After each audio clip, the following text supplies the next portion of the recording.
Good morning, everybody. I am Peter Igaga, and I'm going to be your host this wonderful morning. And it's not just a normal morning, it's an exciting morning because we are talking about the Olympics.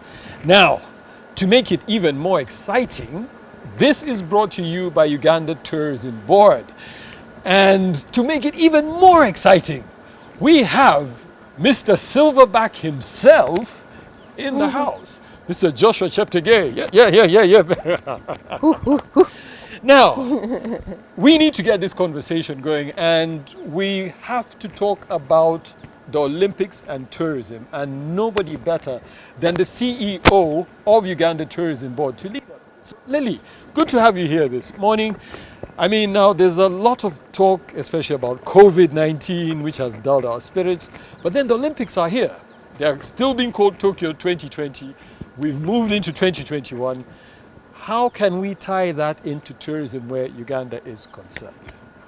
Well, one key thing to mention is that, Peter, we are trying to manage the COVID situation in the country. Yes. With the first phase, we managed very well, and Uganda was recognized to be among the 10 countries in the world that control the spread of COVID. Yes. Today, yes, we are in the second surge and things are not looking nice right now. Yeah. But with all the SOPs that have been put in place, we take note that the travel to Uganda, the tourists haven't been restricted to travel. Yes. So we are welcoming tourists who are coming into the country under a very controlled, organized program where when they reach at the airport, they are strictly guided on a specific vehicle, the tourist vehicles, and they get to have, it's more of a bubble travel. Okay. Yeah. Nice. So it's safe to travel to Uganda. We are happy that we can do this because we can't be suffering, indefinitely and in all angles. Yeah. At least we have the benefit that we can get people to travel even in the face of what is happening. Yeah. Now back to Olympics. What an exciting opportunity. Yeah. Sports and tourism go hand in hand. Yeah. They go hand in hand for the fact that the individuals who participate in sports themselves become a brand for the country. Where now with the Olympics, we have a whole team going out there. They're not going as individual sportsmen and women. They're going as Team Uganda. Yeah. And they will be raising our flag high up there in Japan. Nice. And what does that do to us? They will make everyone else wonder, what is this country called Uganda? Yeah. Yeah? And as they are there, I believe they will get to engage with other people, by them saying, I'm from Uganda. Yeah. And they can explain, they have the opportunity to say, this is what we have in Uganda. The mountain gorillas, we have our own silverback here, Himself. well branded. He's right here. Yeah. He's going to be part of the team going to Japan for the Olympics 2020. Yeah. What does that mean? For tourism, it's about the destination brand. Yes. Yeah, to get out there. So it's a huge opportunity when we have, our own traveling for international sports, because they are taking our brand, the destination brand, with them. Yes. And that's where it ties in with tourism. And through that, we do believe that there will be some of the people who will get to travel to Uganda because they saw these young men and women, athletes, and the sports participants at Olympics coming from Uganda. Yeah. So that's where it ties in. It is about the image, it's about the destination brand, it's about the country. But that's the one side of it specific to to the Olympics that we are talking about right now. Yes. But the better they perform, we hope one day we get to host the Olympics. Then Nice. it gets even better. Bigger and better. Yeah, it gets even better with tourism, Yeah. because then people will travel as spectators, you know, then we get to earn more money out of it. Yes. So that's where the tie-in is with sports and tourism. But we are so excited. We feel excited that as a country we have these young people who are going there Yes. to participate. They're carrying our flag, very energetic, and we have all the trust in them Yes. that they will perform, because we are known for that. Oh, fantastic. That's just really great. And now we are seeing a lot of interest starting to be generated in athletics and generally in sports locally. For the longest time, it was one of those things. But now it's like it's coming closer to home. We can literally almost feel it. So for me, as your ordinary, everyday Ugandan, why should I be interested in Tokyo 2020? Well, thank you very much, Peter. First of all, it's very exciting to be here, and we look forward to taking this partnership with the Uganda Tourism Board through Madame Lilly and the CEO and her team going forward, because as she said, there's a very good nexus between sports and tourism. Now, what does the Olympics mean for the ordinary person on the street? This, first of all, the Olympics is the pinnacle of the sporting endeavor for most athletes. It takes place every 4 years. It's a 4-year cycle. We have athletes preparing, some of them for 4 to 8 years, to attend this kind of crowning event. So it's a festival that brings together over, I think, close to 6,000 athletes from across all countries in the world.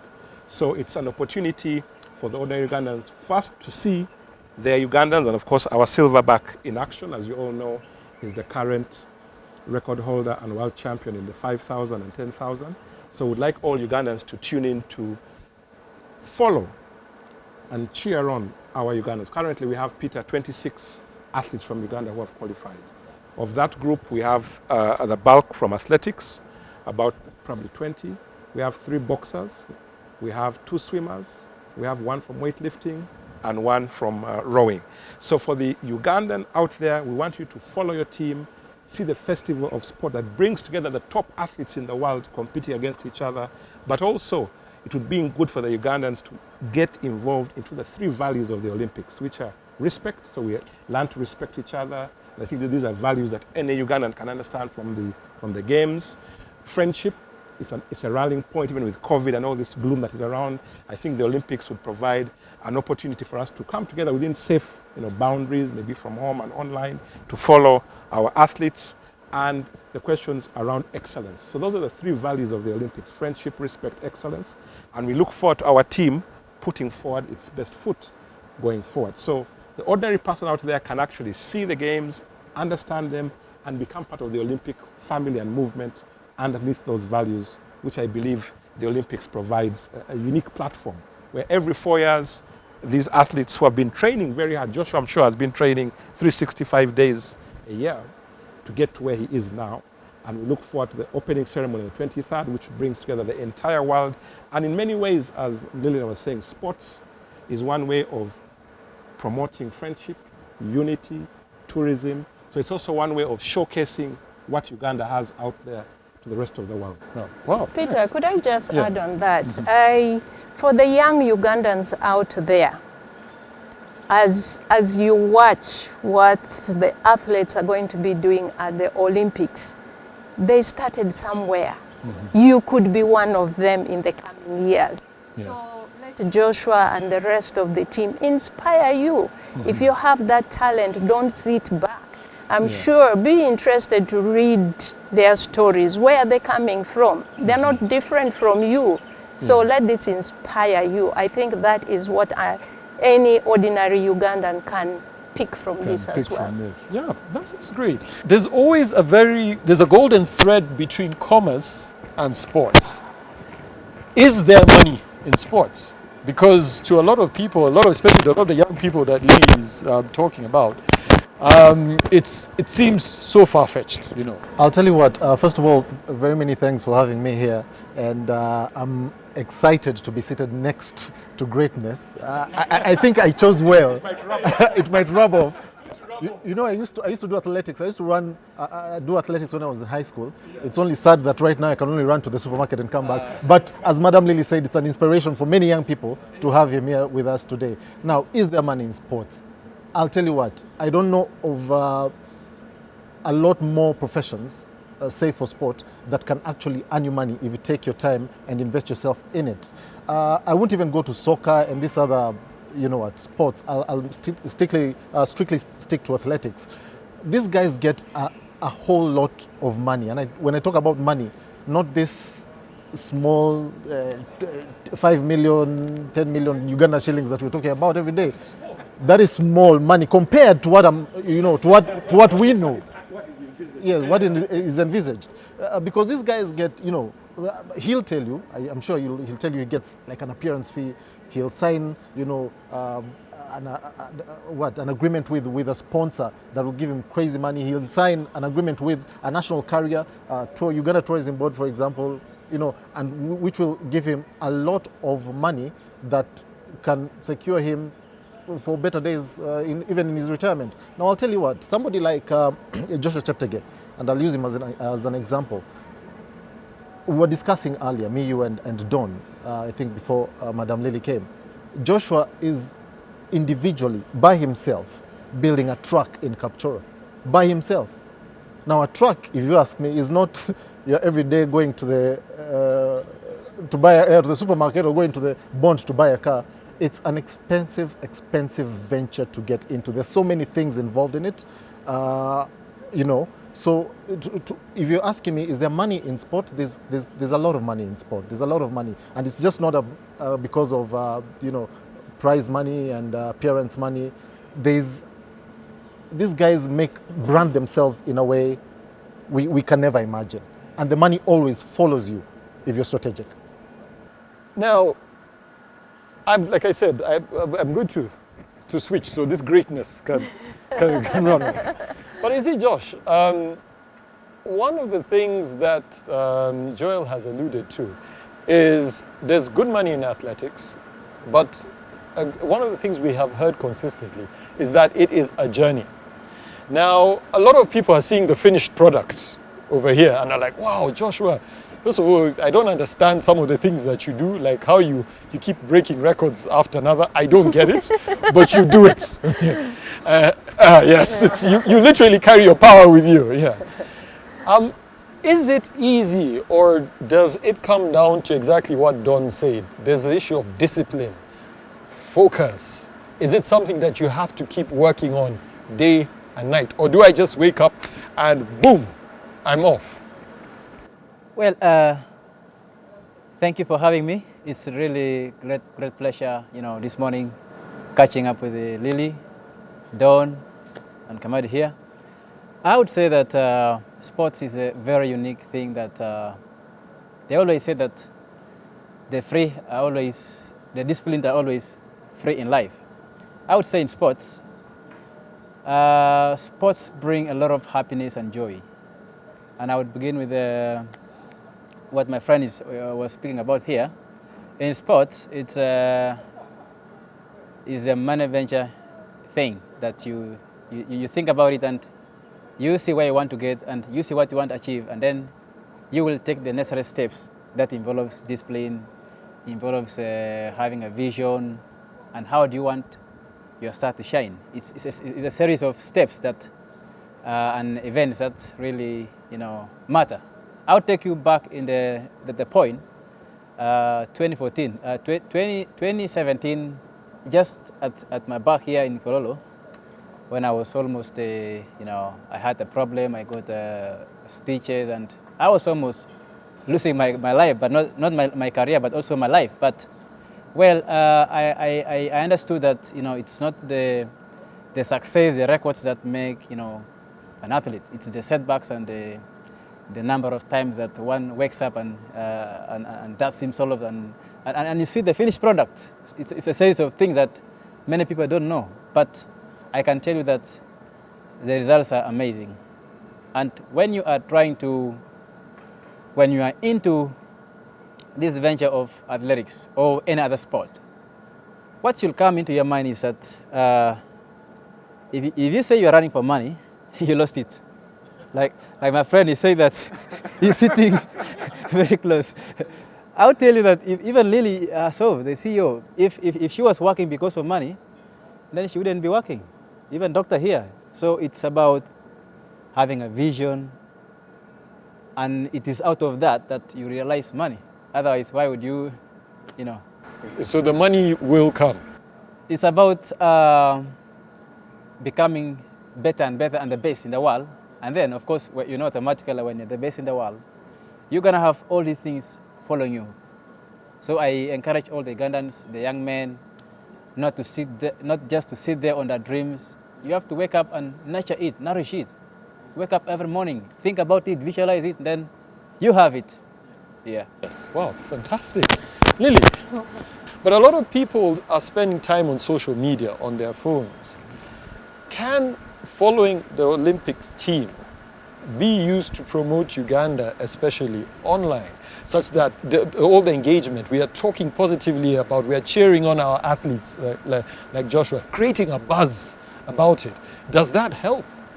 Oh, absolutely, absolutely. The reason why we are sitting here this morning, part of this is already going on online. Yeah, yes. I'm sure people are taking photos and sharing on their social media. Yes. It does has value. Yes. But also very important, I think, for Joshua and the rest of the team going out there. Why we, as Uganda Tourism Board, why we had to organize this is for them to know that they have a support behind them. Yeah, as you go to Tokyo, know that you have the whole of Uganda behind you, supporting you. Yes. So we need you to feel confident that you're coming from a country where you have the support. You're not there by yourself. And the world has changed. Social media is running the world. So in marketing the destination, we have also gone, digital. Yes. And that's where the social media is playing a lot of role in helping us to promote the country. Now, as these people go, we are profiling them. We are working with different partners. They are being profiled individually as to who they are, what they are going to be participating in, either athletes, swimming, whatever it is. As they are profiled, we are going to be sharing this, and that's how it gets to help in promoting the sports by the individual athletes, but also the destination. We have seen this before. Every time Joshua has been going for these races, and which he has been like winning. Consistently. I don't know how he does it. He has mastered the formula. Yes. Yeah. Yes. So every time we have tried to promote it digitally, that Joshua, our silverback, is on his way to Monaco, and then he wins. He has not been letting us down, So, and when he's actually, crossing that line, we are all sharing. We are all sharing, and then people are wondering, where is this winner from? Where is this champion from? Yes. So besides promoting himself and sports, he's promoting the destination. And all these are happening on social media. Yes. We also know, specifically for Uganda as a case, not very many of the population actually watch television because they don't have that benefit. But smartphone, it's there. Everyone, even in my village, one who would never afford a television set has a smartphone where they can actually follow these things. Dr. Rukairi, the Olympics has always been literally the biggest performance stage in the world when it comes to sports. Does that put undue pressure, especially on us as Ugandans, And I dare say, courtesy of some of our athletes, okay, they've increased the stakes even more. So how do we handle that pressure? Because it's huge. And is it also working in such a way that people are scared of going for it? A lot of the would-be athletes are like, no, that's just a little too much for me. I don't think that a little bit too much, no. For every athlete, I'm a former athlete myself. I used to swim for Uganda. I think for every athlete, and I think Joshua, our silverback, can bear this up, for every athlete who is an elite athlete, the Olympics is the pinnacle. In fact, in many ways, it's the kind of threshold where you can now pivot into professional sports and then begin earning the big bucks that Kamadi is aspiring to. There's what we call like the phases in sports. There's talent identification, that's at what we call the community level, or the famous Ugandan grassroots level arrangement. So you do your sport like what Kamadi was doing in his primary school, so that young person out there who's doing sport can get inspired, keep running, throwing, jumping, swimming, boxing, athletics, football. Then from there you get into now training to compete. So even Joshua has been going that cycle. In our language, not to compete, it's called the long-term athlete development plan. So you begin from this base level, everybody likes swim like sport for health, sport for all. And we can talk about how it helps everybody to be a better person, health-wise. And from that group, then you get into now training to compete. And when you get to training to compete, now that's when you get into the age like of between 11, 12, 14, 15, 16, 17. Then later on, you get now the third phase. That's where now our boss is, training to win. Now that's a different phase altogether, Peter. That now includes, and in sports, many people don't understand that behind Joshua, there's a team, what we call the entourage. It's not just Joshua and his coach.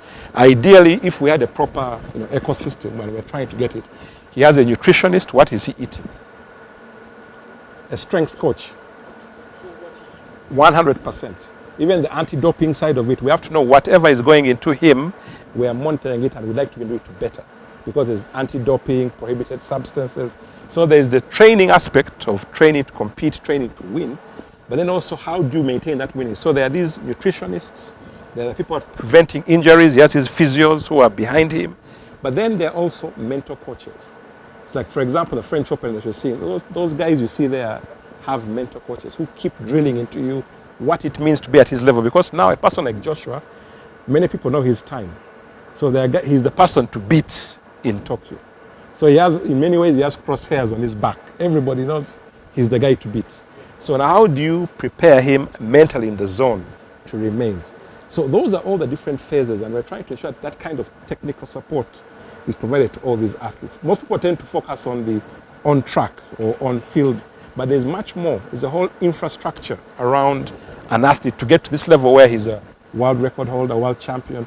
It's not just the aspect of running alone. Or you need to do these other things. So the nutrition, the mental health, the psychological aspects, and all those things, when they come together, you get the perfect product. So slowly we're beginning in Uganda to get all these different aspects of his entourage to know what is going on.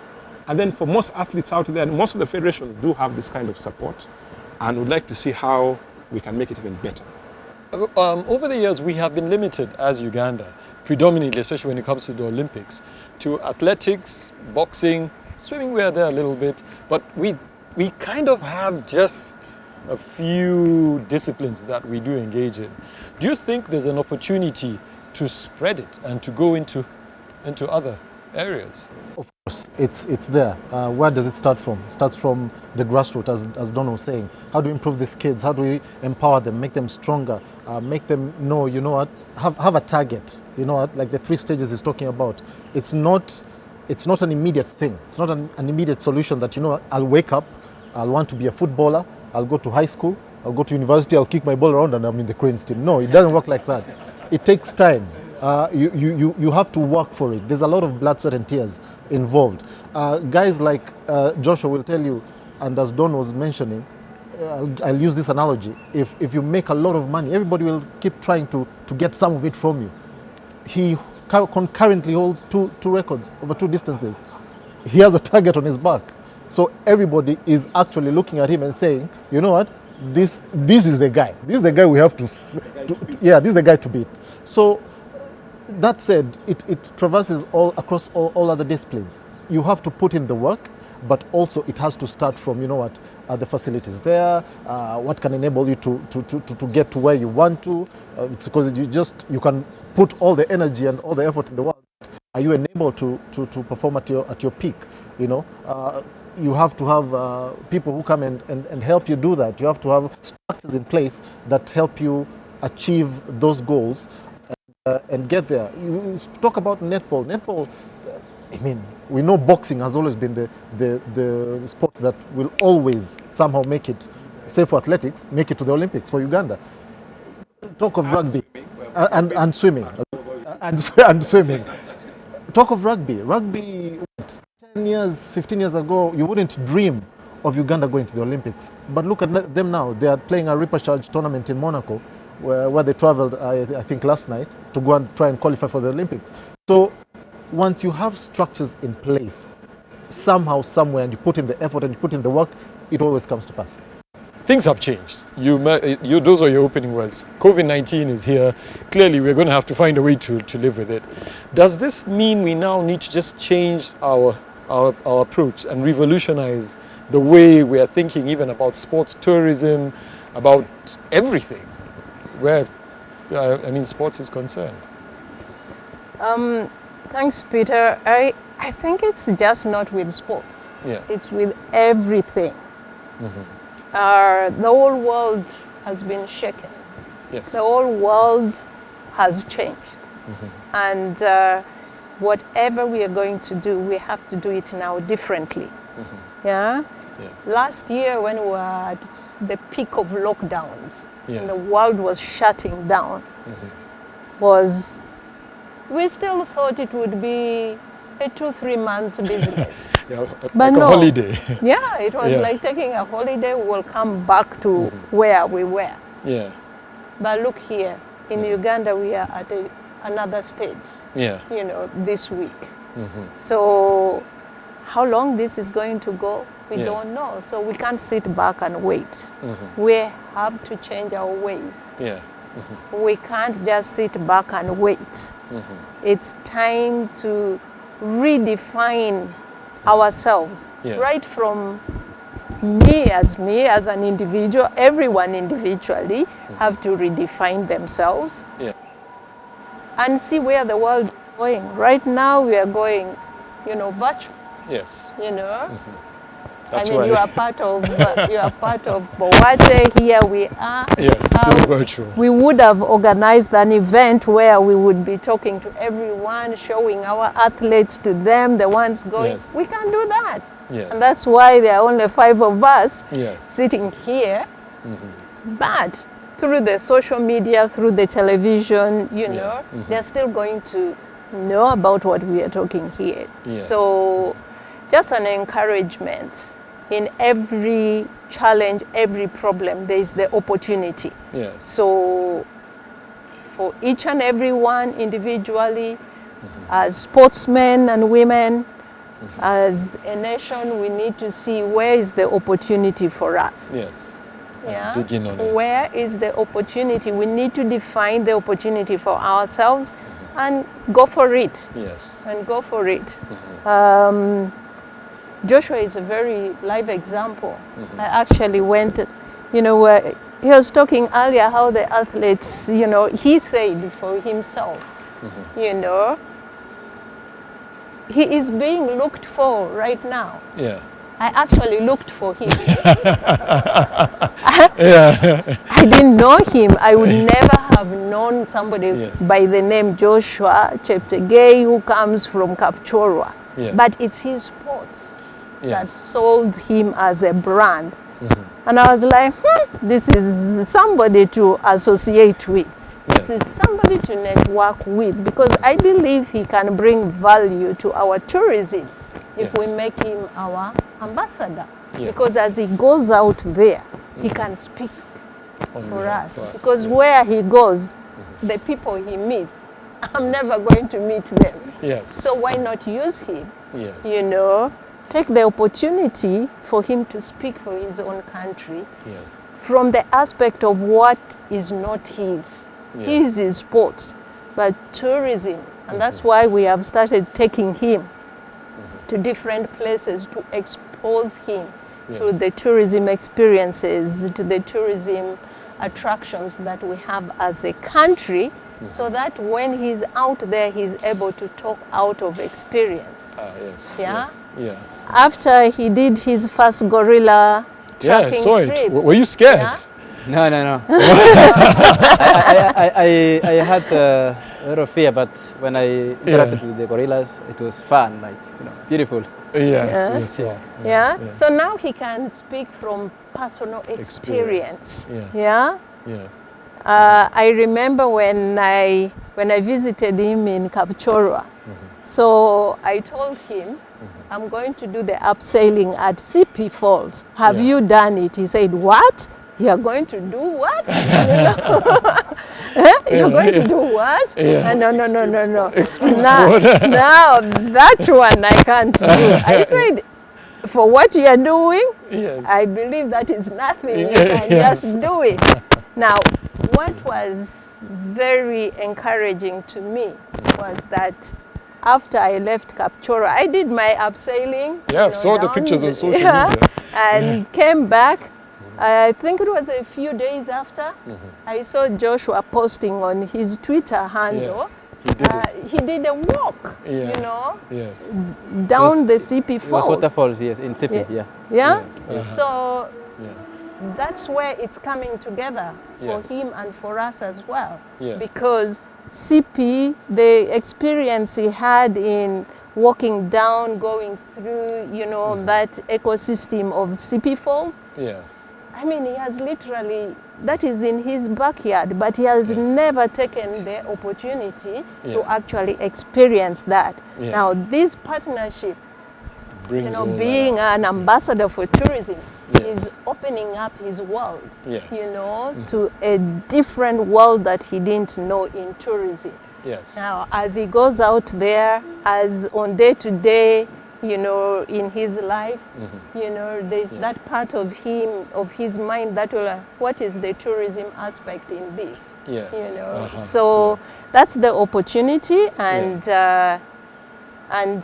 we can all, in the face of COVID, in this face of whatever challenges and problems, we just need to remain focused and look at where is the opportunity in this problem, in this challenge that I can take. Fantastic. advantage of. Josh, if I may come back to you, people are looking for you. I mean, just as even Lilly was one of them who came hunting for you and found you. I mean, now even so, all of you as the Uganda team are carrying a lot, because you're literally carrying Uganda to Tokyo. But I mean, I've been following your journey for way back. I mean, I can comfortably say the last 18 months have been so much for you. I mean, so much has happened. Records are broken. You even were named arguably one of the most popular people on the face of this earth, How do you stay humble? I believe in, I have a different philosophy, and also biblically, there are lots of things that you must do, and like I would say, the children of Israel, when they were promised, after crossing the Red Sea, they were told to do this, and there were things that they shouldn't do. So for me, I believe that humility is behind. It's like is a secret behind all things. Because if you are humble, you wouldn't just spoil your life and be in the nightclubs, partying, doing all the water views. But I believe that it is when you are really when you are sober-minded is when you really can be able to focus and visualize on the opportunities, and also you have the sense that you will not do this sport for the rest of your life. It's just a short time that you will need to maximize. So now, as you as a team carry Uganda to Tokyo, is the team aware of the responsibility? Because unfortunately we could not have everybody here. Is the team aware of the responsibility that they are carrying to the rest of the world? Because They are us. Peter, you're raising a number of very, very kind of deep issues. And if I can just rewind a bit to what you're raising, because we're lucky, a lot of the people from athletics, some of them come from the security forces, police, prisons, and what we're finding that there's the issue of discipline, because sports imbues discipline. Many parents out there think, oh no, you know, sports is mizanyo, it's not serious, but sports has a very serious side to it, that it can actually teach you those values of discipline. So the issue you're raising is very critical, if I can just, about how do you manage success. And these are things we have programs at the Olympic Committee. It's called the Athlete Dual Pathway, where you take them through programs on how to manage success. Recently you saw something at the French Open. The lady, the tennis player from the US said she can't handle the pressure of the press conferences and she pulled out. And there was a whole storm around what is going on. And there are a lot of issues, and also even mental issues. So what you're raising, and that's why it's important for us to keep providing support to these different athletes on how to, so as I said, train to win, train to compete, how to manage success. It's not something easy, because you can imagine for some people, even if you go to professional, there are very many professional athletes who move from 0 to 100 in 3 seconds, i.e. you can win $1 million. How do you, even if it was you or me, if you get $1 million today, you know, I mean, what? Your friends might change. Your friends might change, you know, and then everybody's looking, even him, everybody's looking from him. So there's also that aspect. We need to provide the necessary infrastructure around these people. How do you manage success? How do you manage your finances? How do you manage setbacks? There are many, many things that we are trying to do, and slowly understand that sports is not just a fun thing. There's a serious side to it where we need to provide support through the federation. So coming out to your specific question, what we're trying to do, and we're slowly getting there, is you begin with the clubs, because a lot of an athlete like him either comes from a school or from a club, and they'll have a coach. And we don't have, we're trying to get this other infrastructure, you know, the nutritionists, but let's begin with the coach. So we begin by, the coaches need to first talk to them, because they listen more to their coaches than to us, the so-called suits. So the coaches have been tuned in. The federations or associations also have to help us, because these athletes come from the federations or the associations. And then we, now when they come now to the teams, we have different sessions. Like I said, right now we have a medical team that is in Kapchora, Dr. Nana and team, to talk about issues of anti-doping. Be very careful. If you fall sick, be very careful. What medication are you on? Declare whatever. Because someone like him, he can tell you, I'm sure the amount of times that Joshua has been tested must be out of this world, you know? Because they want to know. Some Ugandan magic. So he's gone, I don't know how many times they tested you in one of the, so we have all these different things. Could it be better? Yes. So what we're trying to do is have these engagements, even with the boxers, the athletes, the swimmers.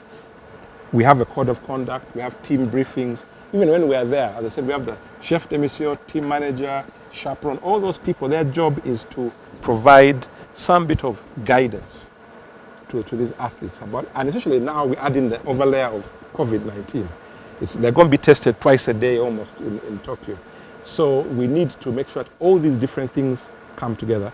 And we want to see how we can even make it even better. And that's why we have such partners as Tourism Board and others who can help us so that we can keep on, how do you manage this holiday? Because for very many people, even the media, these guys, we have been having seminars because, Peter, we have, and especially like now, if we can, where I'm very used to swimming, we have a lot of young kids between the age of 14, 15, 16. Now, depending how our athletes, our media writes, so I'll give you an example. Don Rukare or Peter, let's go with Peter N. You go do an event and you come 6th in your heat, because they're like heats.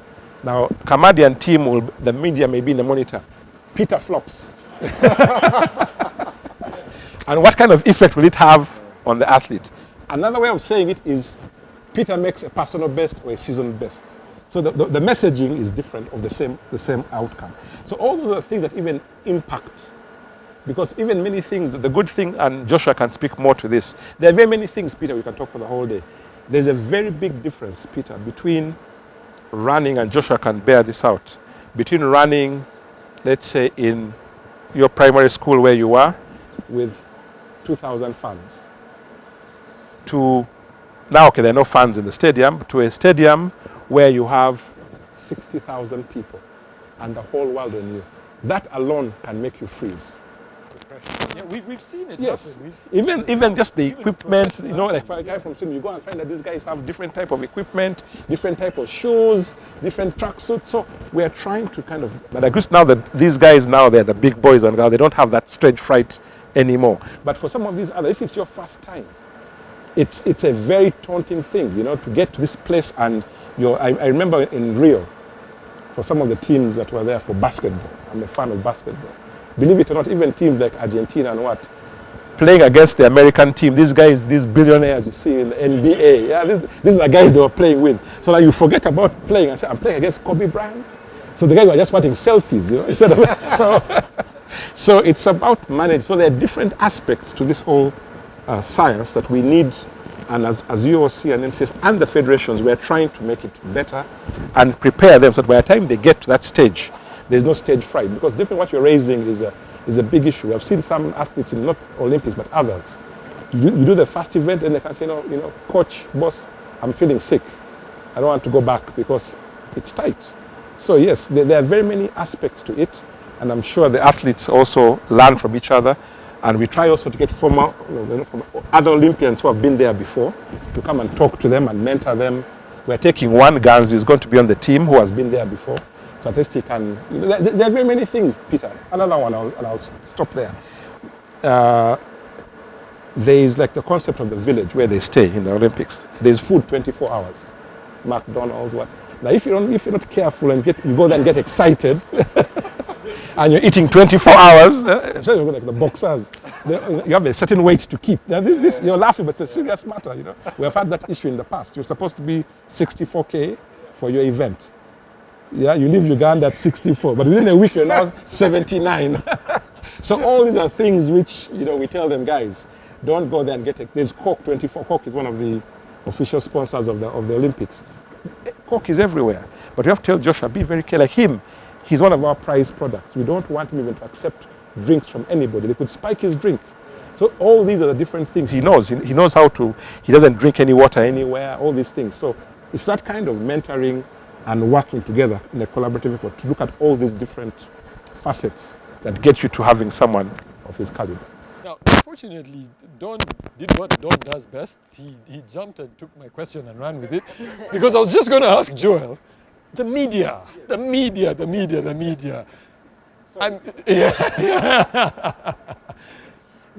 has the power to make and break people. And I mean, especially the lady from the French Open, a lot of us from the outside were like, what's the problem? I mean, so guys are asking questions. But how do we, and because you're the best person to ask, how do we bring it out positively and stop it? Because I know bad news sells, and that's the best thing. Joshua has been a victim of it. In 2017, he was ridiculed here in Kampala, and there was a whole campaign. Yes, no, back in 2017 in Kololo, but even recently, yes, guys were on his case, because it's like everybody's just, the media is just waiting for that small slip, you know, and you cannot, nobody's perfect. I mean, there are days you will be up, there are days you will be down. That's what performance is about. And for the men who are here, Lily, they can tell you that's what performance is about. So, yeah. So, how do we say it in a good way and motivate our people? Can we make it positive? Don was saying, I mean, even with Cheptegei, when whatever happened in Kololo with him, I mean, everybody came, not just the press, not the media, but even Ugandans just came to like castigate him and like roast him and shoot him, and they're like, this guy, what was that? I mean, they don't understand. It's not a one-day performance, you know. You can change your headlines because we know what he's capable of. It was a bad day at the office. I mean, he finished 6th 2 days ago in Florence. It's not to say that he's a poor athlete. So there's no point of going into my paper or my television and creating a lower third or creating a headline and saying, he's finished. It's really not fair. And I'll take the brunt for it, because even in Uganda, there's some papers, be it tabloids, be it mainstream, who've come out and really, really done a poor, shoddy job when it comes to, interaction with our athletes, with our sportsmen, with organizations. And I think that needs to change. We need to be more positive. We need to write the correct stories. If Joshua finishes 4th in the Olympics, I mean, I don't see why there's a need to come out and say, Joshua talks. You get?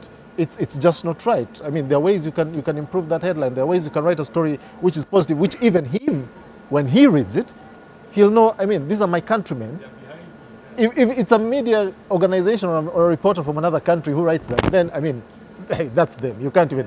But, I mean, you're writing about your fellow Ugandan, and you're writing it in that, it doesn't make sense. So I think there's a lot of work to be done, first of all, and we just need to get it right. One parting shot, something to tell the Ugandans out there about Tokyo 2020 and what to expect. Thank you once more. I would like to take this opportunity to thank every Ugandan who has been always there, supporting and praying for us. This is the moment that we are not going to represent ourselves, but we are going to represent Ugandans and what we are made of. We are going to prove to the world that there is a country, there is a beautiful country, the Pearl of Africa, Uganda. We need your support, prayers, and kind wishes. And lastly, I would like to thank different stakeholders who have been there supporting me from the initial stages up to now, especially the Uganda Tourism Board. Thank you so much. National Council, Uganda Olympic Committee, Uganda Athletics Federation, and of course, Uganda Police. That's where I serve. Thank you. And thank you, and not forgetting my friends, the Silverbacks, who are there. At the Bwindi and Kainga, I salute you all. Let's just all come out and support the team regardless. I mean, even if however bad or good the performance is, let's go to our social media. The good thing is, Ugandans as a bunch will follow sport like you've never seen. If Cheptegei finishes first or wins gold at the Olympics, you will see Ugandans just jump. There's a bandwagon that just jumps on it. Even if the race is at 3 a.m., they'll go out and support their team. So just let's go out and support athletics. Let's go out and support the whole, the entire team that is going for the Olympics. And let's sell Uganda positively to the rest of the world. And I want to thank you, Peter, for hosting this very fruitful discussion. I think it was needed. It was timely. And many thanks, Lilly, and your team at UTB, and of course, Don at NCS and UOC. Asante sana. You're doing a good job. Oh, and to Joshua himself. Go break those records. Thank you, Peter. I think my parting shot would be in two or three quick sessions. One, wish the Team Uganda all the best, the 26 athletes, together with their system. Wish them all the best as they begin to leave for Tokyo. May you go and do us proud, do your best, Joshua, and that's the best we can ask for. Go out there, do your best. Remain safe because COVID is real. We don't want any issues. So we wish you all the best. We're sure you're going to do us proud with the rest of your teammates on Team Uganda. To the government of Uganda that is supporting the team and NCS and UOC, we thank them all. We thank the Tourism Board and other corporate bodies that are coming forward, and Madam Lilly especially from the UTB. We hope others can also join the media and what you're doing. And let's all ask the public as we end. Let the public tune in. There's going to be a lot of social media opportunities because without fans in the stands, it's going to be a lot of TV and social media. So let's all get behind Team Uganda and let's go, Team Uganda. So let's all see you. Opening ceremony is 23rd July. And let's see how it goes. We'll send out the program to you. You can always have the detailed events of when exactly. Some of it will be at different times because Tokyo is 8 hours ahead of us. So it will be a few late nights. But we wish them all the best. And thanks to everyone. And a special thank you to Team Uganda. I just want to say that know that we are behind you. You're not there alone. As you go there, we are all there for you. We are expecting the best out of you in whatever shape it comes, but we know that you are capable of doing the best, being the greatest of all that is going to happen in Tokyo 2020. So with that, as the rest of Ugandans, we have Team Uganda. And as Uganda Tourism Board, we will be pushing it through our digital assets. Visit Uganda, the website, Facebook, Twitter, Instagram. So be part of it, be part of it. Olympics happens once in 4 years. This is the time let's enjoy it, let's support our own, and let's promote this beautiful country, the Pearl of Africa. There's none like it anywhere. Thank you. Wow, great stuff. Let's all stand behind our team as Uganda. We are going with them on social media to Tokyo. We're going to be there with them. And when they win, we'll be sure to be with them. Have a good morning. Take care of yourselves and God bless. We will see you in Tokyo.